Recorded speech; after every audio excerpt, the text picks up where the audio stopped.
चलिए प्यारे बच्चों, अब हम देखेंगे नेक्स्ट क्वेश्चन को। तो क्वेश्चन को ध्यान से पढ़ेंगे। चलिए पढ़ते हैं। देखिए तो क्वेश्चन है, a thermodynamic cycle X Y Z X is shown on a VT diagram. The PV diagram that best describes this cycle is. तो प्यारे बच्चों, यहाँ पर एक अलग तरीके का क्वेश्चन पूछा गया है, यानी कि हमको V वर्सेस T डायग्राम बना करके दे दिया गया है और हमसे P वर्सेस V का डायग्राम पूछा जा रहा है। तो चलिए प्यारे बच्चों, सबसे पहले तो यहाँ पर दिया गया फिगर ही बना लेते हैं। देखिएगा यहाँ पर फिगर कैसे दिया गया है। यहाँ पर प्यारे बच्चों V और T में डायग्राम आपको बना करके दिया गया है। V मतलब वॉल्यूम और T मतलब टेम्परेचर। तो वॉल्यूम और टेम्परेचर में डायग्राम बना करके दिया गया है।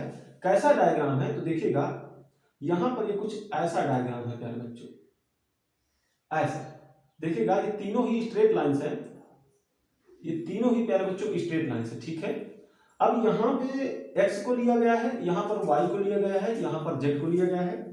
और ये जो साइक्लिक प्रोसेस चलती है वो किस तरह से चलती है, तो पहले ये x से y की ओर चलती है, फिर y से z की ओर, फिर z से x की ओर, मतलब ऐसे चल रही है, ना कि उल्टा ऐसे, ठीक है। तो इसको भी देखना जरूरी होता है कि ये चल किस डायरेक्शन में रही। तो प्यारे बच्चों, पहले x से y वाली प्रोसेस हुई, फिर y से z वाली, फिर z से x वाली, ठीक। तो इस तरीके से साइक्लिक प्रोसेस चल रहा है। और ये जो डायग्राम है ये बीटी डायग्राम है। इस डायग्राम को देख करके हमको पीवी डायग्राम बनाना है। तो चलिए प्यारे बच्चों, पीवी डायग्राम बनाने की कोशिश करेंगे। तो सबसे पहले तो ये देखिए, इस डायग्राम से हम V और T में रिलेशन निकाल सकते हैं, क्योंकि ये VT डायग्राम है तो V और T में रिलेशन निकाल सकते हैं। हमको चाहिए डायग्राम P वर्सेस V का, यानी हमें P और V में रिलेशन चाहिए होगा। P और V में जब रिलेशन मिल जाएगा तो उसी रिलेशन को देख करके हम पीवी डायग्राम बना पाएंगे। तो चलिए प्यारे बच्चों देखते हैं। अगर हम केवल x से y तक की प्रोसेस की बात करें, केवल x से y तक की प्रोसेस की बात करें, तो प्यारे बच्चों यहाँ पर V और T में कैसा रिलेशन दिख रहा है।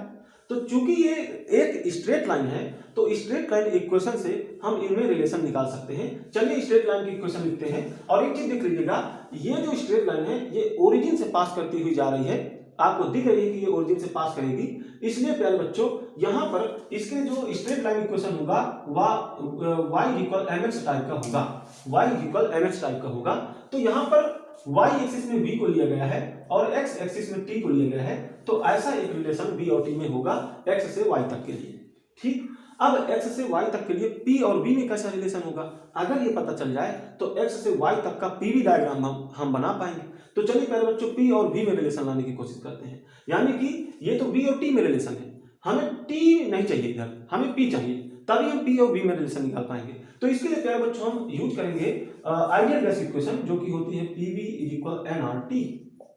तो हम t की वैल्यू इसमें से इसमें रख दें या t की वैल्यू यहां से यहां रख दें, तो दोनों ही को चाहे आप इसमें रखो चाहे यहां पर रखो, किसी से t को एलिमिनेट कर दो प्यारे बच्चों, तो p और v में रिलेशन मिल जाएगा। चलिए हम इससे इसी में रख ले रहे हैं p की वैल्यू और t की वैल्यू, सॉरी, क्योंकि हमें t नहीं चाहिए, t को एलिमिनेट करना है, ठीक। तो चलिए हम रख लेते हैं, यहीं से हम t की वैल्यू को यहां रख ले रहे हैं। तो देखिए pv is equal nr, t की वैल्यू यहां से रखिए तो ये मिलेगी v अपान में m, v अपान में m।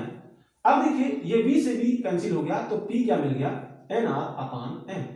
अब देखिए प्यारे बच्चों, n और r ये कांस्टेंट रहेंगे पूरी साइक्लिक प्रोसेस के दौरान। r तो कहीं नहीं चेंज होगा क्योंकि r कांस्टेंट है, n भी नहीं चेंज होगा क्योंकि गैस वही रहने वाली है, ठीक है। नंबर ऑफ मोल्स चेंज नहीं हो रहे हैं पूरी साइक्लिक प्रोसेस के दौरान। अब देखिए ये क्या है, ये यहां से यहां तक जो स्ट्रेट लाइन है उसकी स्लोप है, तो स्लोप तो बिल्कुल कांस्टेंट रहेगी क्योंकि ये स्ट्रेट लाइन है यहां से यहां तक के लिए, तो ये भी कांस्टेंट हो गया। तो ओवरऑल ये पूरी की पूरी जो वैल्यू मिलेगी इनको कैलकुलेट करने के बाद वो कांस्टेंट होगी।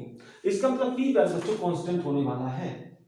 p क्या है, p कांस्टेंट है कहां से कहां तक के लिए, x से y तक वाली प्रोसेस के लिए, ठीक। तो हमें चाहिए p और v में रिलेशन। तो आप देखिएगा कि x से y तक में v कैसा है, तो x से y तक में प्यारे बच्चों वॉल्यूम तो बढ़ रहा है, आप देख सकते हो यहां पर जो वैल्यू रहा होगा वो कम रहा होगा और यहां पर जो वैल्यू रहा होगा वो ज्यादा रहा है। तो वॉल्यूम तो बढ़ रहा है लेकिन प्रेशर कांस्टेंट है। तो देख लीजिएगा x से y तक में कहां पर प्रेशर को कांस्टेंट रखा गया है और वॉल्यूम को प्यारे बच्चों बढ़ाया गया है। चलिए इसका डायग्राम अगर बनाए तो ऐसा बनेगा, देखिएगा मैं यहीं पर बना ले रहा हूं, पीवी डायग्राम हमको बनाना है, p वर्सेस v का डायग्राम बनाना है। तो x से y तक की बात करें तो प्यारे बच्चों प्रेशर कांस्टेंट होना चाहिए। अब कांस्टेंट प्रेशर का मतलब है किस तरीके का डायग्राम, तो स्ट्रेट लाइन होनी चाहिए और प्रेशर कांस्टेंट रखते हुए, यानी कि ऐसी। यहां पर इस लाइन के लिए हर एक जगह जो प्रेशर, अगर मान लीजिए यहाँ पी नॉट है तो वही प्रेशर इसके लिए पूरी प्रोसेस के लिए रहेगा, इस पूरी लाइन के लिए यही प्रेशर रहेगा, यानी कि इस लाइन के लिए प्रेशर कांस्टेंट रहेगा। तो डायग्राम ऐसा बनने वाला है।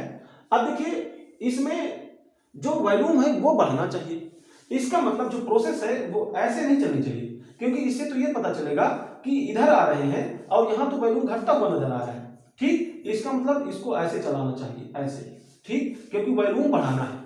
तो वॉल्यूम यहाँ कम रहा होगा, आगे की ओर बढ़ता जाएगा, आप देख सकते हो यहाँ पर वॉल्यूम बढ़ेगा। तो जो डायग्राम बनेगा x से y तक के लिए वो ऐसा बनेगा, और इधर x इधर y ली जाएगा, ठीक है, क्योंकि x से y की ओर प्रोसेस चल रही है और यहाँ x से y की ओर वॉल्यूम बढ़ना चाहिए, प्रेशर कांस्टेंट रहना चाहिए, इसलिए ऐसा डायग्राम होगा x से y तक के लिए। अब हम ये चेक कर लें कि किस ऑप्शन में x से y तक के लिए ऐसा डायग्राम बना है। तो देखिए प्यारे बच्चों, तो अगर देखिए प्यारे बच्चों, तो सिर्फ और सिर्फ पहले वाले ऑप्शन में ऐसा बना हुआ है, इसलिए प्यारे बच्चों पहला वाला ऑप्शन ही सही हो जाएगा, ठीक है।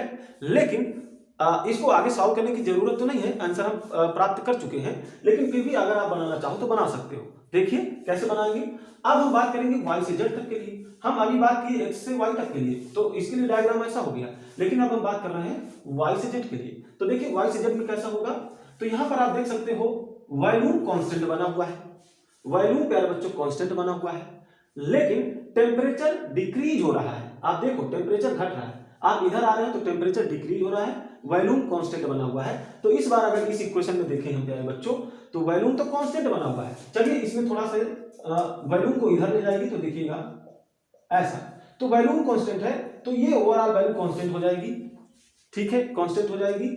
और टी डिक्रीज हो रहा है, टी डिक्रीज हो रहा है, इसलिए प्रेशर को भी डिक्रीज होना पड़ेगा, ठीक है। ये तो कांस्टेंट है, तो अगर ये डिक्रीज हो रहा है तो इसको भी डिक्रीज होना चाहिए। तो इसका मतलब क्या होगा कि यहां से यहां तक के लिए प्रेशर डिक्रीज होगा, लेकिन वॉल्यूम क्या होगा, वॉल्यूम कांस्टेंट रहेगा। देखिए इस पूरी प्रोसेस के दौरान y से z तक के लिए वॉल्यूम कांस्टेंट है, जो यहां पर वॉल्यूम होगा वही वॉल्यूम इस पूरी लाइन के लिए है। तो अब जहां जो ग्राफ बनेगा p और b में, तो कैसा बनना चाहिए, y से z तक के लिए वॉल्यूम कांस्टेंट रखना है, वॉल्यूम कांस्टेंट रखना है, लेकिन प्रेशर डिक्रीज करना चाहिए, ठीक है, प्रेशर कम होना चाहिए। तो चलिए इसके लिए कैसा डायग्राम बनेगा पी और बी में, देखिएगा मैं अलग से बनाऊंगा, अलग से, इसी में नहीं बनाऊंगा। तो देखिए वॉल्यूम कांस्टेंट रखना है, यानी कि इस बार ऐसी लाइन बनने वाली है, क्योंकि इस लाइन के लिए हर एक जगह प्रेशर सेम रहने वाला, सॉरी वॉल्यूम सेम रहने वाला है, तो इस लाइन के लिए वॉल्यूम कांस्टेंट रहेगा। तो ग्राफ तो ऐसा बनेगा, लेकिन बनना कैसा चाहिए, तो ये नीचे की ओर आता दिखना चाहिए, ना कि ऊपर की ओर। क्यों नीचे की ओर इसकी डायरेक्शन इसलिए होनी चाहिए क्योंकि प्यारे बच्चों प्रेशर डिक्रीज कर रहा है, ठीक। तो ऐसे बनेगा। अब देखिए हमने साइकिल जो देखी है तो उसमें कैसा प्रोसेस हो रहा है, y से z की ओर। तो प्यारे बच्चों ये y हो गया, ये z हो गया, है ना। तो आपने देखा था कि y से z की ओर, तो ये y से शुरुआत करना चाहिए, तो y से शुरुआत करो, इधर से इधर से इधर से शुरुआत करो और नीचे की ओर जाते हुए ये अपना प्यारे बच्चों यहाँ पर z हो जाएगा, ऐसा z, ठीक है, ठीक। तो ऐसा ग्राफ हो गया। देखिएगा पहले ऑप्शन को चेक करते हैं, तो देखिए बिल्कुल ऐसा ही बना हुआ है, ठीक। आगे के लिए भी आप चेक कर सकते हो, z से x के लिए कैसा होना चाहिए, तो आप देखो z से x के लिए जो टेम्परेचर है वो तो कांस्टेंट बना हुआ है, लेकिन वॉल्यूम क्या हो रहा है, ये घट रहा है, ये डिक्रीज हो रहा है। तो इसी क्वेश्चन के यूज से हम देखेंगे, देखिएगा टेम्परेचर कांस्टेंट बना हुआ है, कांस्टेंट, इसका मतलब ये वैल्यू कांस्टेंट है, ये डिक्रीज हो रहा है। अब ये कांस्टेंट है तो p और b में तो इनवर्स रिलेशन हो जाएगा, ये तो साफ साफ दिख रहा है, ठीक है, इनवर्स रिलेशन हो जाएगा, ये साफ साफ दिख रहा है। इसका मतलब यहाँ पर हाइपरबोलिक ग्राफ बनेगा, यानी प्यारे बच्चों आप साफ साफ देख सकते हो कि ये कुछ ऐसा ग्राफ बनेगा, ऐसा, ठीक। और जो प्रोसेस है वो कैसी चल रही है, तो z से x की ओर, तो z से x की ओर यानी ऐसा एरो लगने वाला है। तो देख लीजिएगा प्यारे बच्चों, ये भी पहले ही ऑप्शन में दिख रहा है, इसलिए ऐसा ग्राफ बनेगा। चलिए चलेंगे नेक्स्ट क्वेश्चन पर।